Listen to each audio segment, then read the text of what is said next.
name is Rachel. I am one of the trainers here at Partners, and today Odin is coming in with his dad Zach, and Odin's going to be doing 2 weeks of training.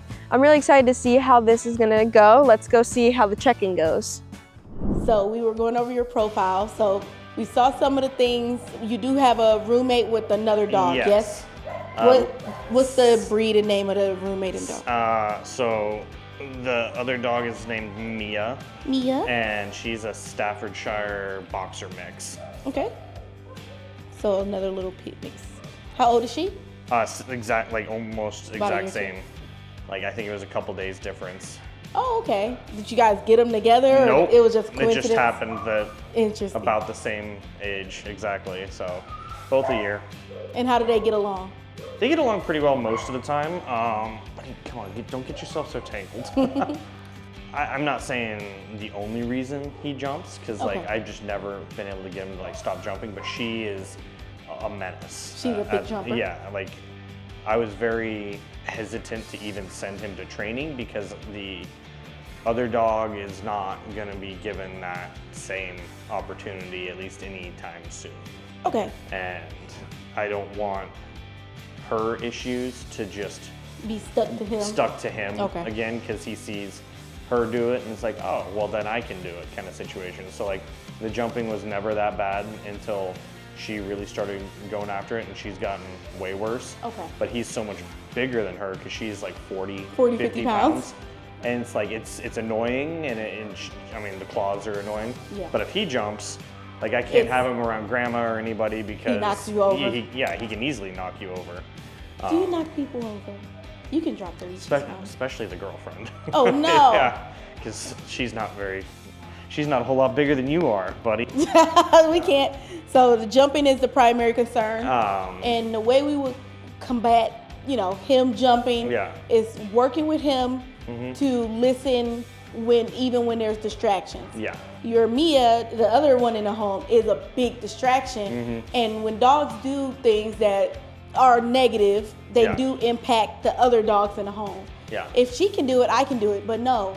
Because we're working on this together. Just because your sibling can drive a car doesn't mean you can automatically drive a car. Yeah. You gotta wait till it's your turn. So when it comes to dogs, they do mimic what they think is okay until it's corrected on your end. Yeah. So we're gonna be correcting those behaviors for you. So even if she's still allowed to do it, which hopefully your roommate sees the positive. She's not, but she just keeps doing it. Of course. And everything we tell you, you can kind of help them. Yeah. So it's like, hey, in our training for the jumping, we learn that, no crate training, removing the dog from the environment will help her relinquish that ability to jump when new people are coming in. So where he would maybe be on a place bed in his crate, have his collar and leash on, if she's not quite there, she might have to go maybe into a different room and then come out on a collar and leash and be greeted to the friends coming in, versus them being on the same level, because once he goes home, he'll have some understanding where she's still a bee here. Yeah. So hello, my name is Micah. I'm a senior trainer here at Partners Dog Training. So to summarize Odin's check-in, what dad goals are to make sure he has very good leash handling. So working him into different equipment, making sure he's responding to said equipment and responding to dad on both walks and in home when he goes home in a few weeks. His other goal is socialization. Even though he has another dog in the home, dad would like him to be a little bit more versed in greeting other dogs on walks and the family dogs that he comes in contact with. And just all the way around good dog things, making sure he knows his basic commands: sit, stay, downhill, send the place, in the crate, come when called, and socialization with other dogs.